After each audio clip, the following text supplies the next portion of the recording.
Hello po, magandang araw. Pag-usapan natin ngayon mga kababayan itong patuloy na issue nitong flood control.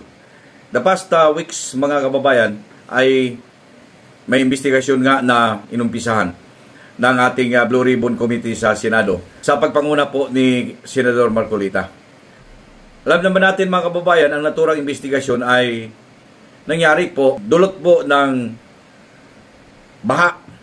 At because of the baha, nabunyag nga po na yung flood control ang naging issue. Ano po?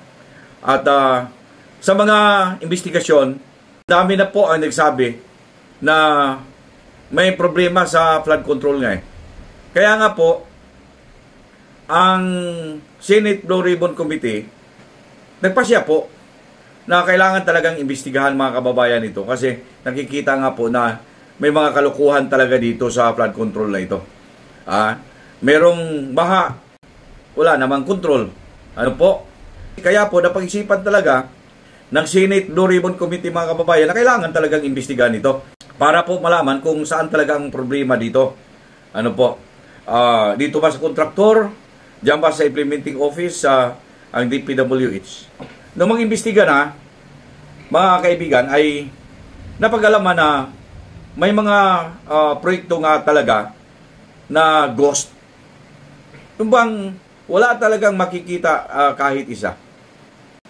As a result dito, sa sinasabing walang makikita at tinatawag mga kababayan na ghost, doon sa hearing, si Senator Marcolita mga kaibigan, may suggestion siya para kay Secretary Bunuan. Ating pakinggan.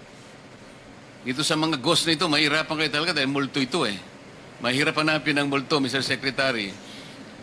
Siguro isa sa mga sasuggest namin, itong mga contractors na multo ang kanilang mga projects, mag-umpisa sila sa sementeryo. Ito na lang ang paggawa mo sa kanila, perfect yun kasi multo lahat naman ang kanilang projects. Ang suggestion niya kay Secretary Bunuan doon na lang sila mag-imbestiga mga kababayan sa sementeryo kasi sureball doon, sigurado may multo doon eh. Itong mga ghost project na hindi nga makita-kita, nandoon sa mga sementeryo. Kaya sabi niya, doon na lang kayo mag-imbestiga sa sementeryo. Alam niyo, sampal ito mga kababayan doon sa ating DPWH Secretary. Sapagkat kahit anong rason na gagawin nila mga kababayan, wala nang maniniwala sa kanila. Matakin mo. Ito. No less than the President, BBM, nung nag-personal inspection talaga siya mga kababayan doon sa isa sa mga area ng Bulacan, talagang nakita mga kababayan ng ating Pangulo na wala talagang makikita na walang tao, walang project in short. Kahit na isang hollow block nga sabi ng Pangulo mga kababayan, wala eh. Puntakin mo yan. Di ba po nakakahiya? Taliwas mga kababayan sa mga ganitong nakikita at nalalaman mismo ng ating Pangulo, ang ating DPWH Secretary mga kababayan, wala pa rin plano magbitiw sa posisyon. Kahit na po sa mga panawagan, galing po sa mga mamamayan, sa taong bayan. At ilan na mga opisyal natin, lalong-lalo na sa ating mga elected public officials, lalo na dito sa Senado mga kababayan, may mga panawagan sila. It may not be directly sinasabing magbitiw ka na. Pero maliwanag mga kababayan, sa body language, gusto na nilang umalis na. Di ba? Lumayas na dyan sa posisyon mga kababayan. Di ba po? Mantakin mo.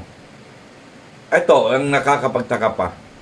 Nung nabunyag na nga po, na mayroong kalukuhan, lalo-lalo na dito sa may Laguna, yung kanilang district engineer na si Alcantara, biglang linipat doon sa Region 4A. Kaya po nagtaka si Senador Marcolita, bakit po? Bakit linipat agad ninyo? Paano tanongin yun siya? Di ba po? Paano matanong? Para malaman at masuri talaga kung paano nangyari ang ganoon. Ito hindi lahat mga kababayan, hindi natin linalahat Meron sigurong iilan mga kababayan natin na mga taga DPWH po, lalong-lalo na yung mga district engineers, mga regional directors. May iilan siguro, well, I do not know, kayo kung maniwala na may natira pang mga, yung mga sinasabi nating nagtrabaho talaga ng may katinuan.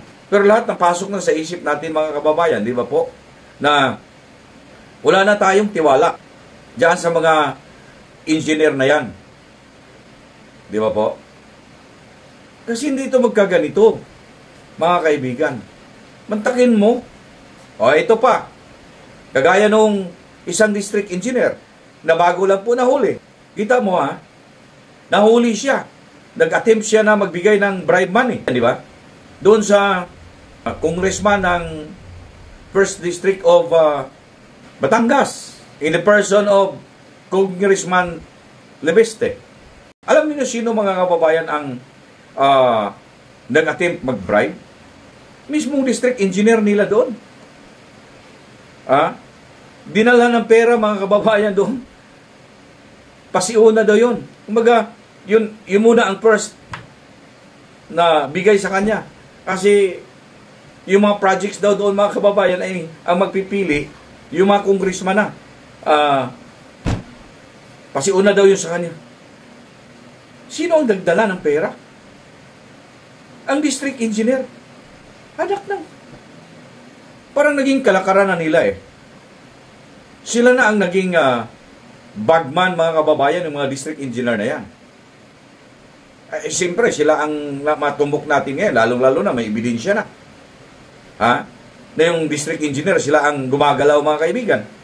Halimbawa na lamang, yung natuklasan mga kababayan ng first Blue Ribbon Committee hearing. Yung mga ghost projects mga kaibigan ay bayad na. At inamin ito ni DPWH Secretary Bunuan. In Bulacan alone, inamin niya mga kababayan na meron talagang ghost project. At yung ghost project na yun, ang masakit pa, ay bayad na. You see? Ay paano nangyari yun? Na nagkaroon ng bayaran. I mean, di ba? Ito yung public knowledge naman. Noong committee hearing mga kaibigan na sinabi niya, yung dumarating lamang doon sa kanila ay mga papilis kumpleto na. Kung wala talagang kinalaman at walang sindikato hanggang sa itaas mga kababayan, ang ibig pong sabihin, doon sa pinakababa, yung mga district engineer nila at kung sino pa yung mga tauhan. Alam niyo, nag-umpisa ito mga kababayan dyan sa project monitoring engineer. Okay? Kasi project monitoring engineer, inspection engineer nila, di ba po? Kasi sila ang mag-confirm dyan. Maggawa. Meron silang inspection report. Ano po? Na paperman ng lahat ng mga tao na yon, na i-personally examine, inspected the project, and yung remarks ilalagay niya, projects were complete, everything, and so on and so forth. Di ba? Ilagay nila yan sa kanilang remarks. At iaakyat. Huwag mo sabihin na yung district engineer, hindi. Di ba? Naririnig na natin na mayroong mga ganyan mga kalukuhan. Hindi mo pa siguraduhin na baka may katarantaduhan talagang ginagawa. Hindi magawa-gawa mga kababayan ng ganon. Kasi nga po, no less than the district engineer, siya nga ang gumawa ng kalukuhan. Siya na nga ang nagdala ng bribe money. Diba? Kaya nga po, ngayon, sabi nila, itong district engineer, baka biktima rin daw. In fact, parang may sinasabi, itong district engineer na ito, mga kaibigan, gawin nilang state witness. Sabihin lang niya kung sino talaga ang mga gumagawa ng ganyan. May congressman ba? Yung mga kontraktor ba? O sino bang mga taong involved doon na ginawa siya mga kababayan na isang parang Iran na lamang? Dapat hindi niya gawin yun. Kung ito ay naging kalagaran na, kaya nangyari yun, mga kaibigan. Ulitin ko po, ang sabi ni Senator Marcolita, para sa DPWH, doon kayo mag-imbestiga sa mga ghost project, doon kayo mag-imbestiga sa sementeryo po. Kasi sure doon meron. Maraming multo doon. Kasi yung mga ghost project, mga multong proyekto yun eh. Kaya sabi niya, doon kayo na mag-imbestiga sa sementeryo. Di ba nakakahiya pakinggan yung ganon?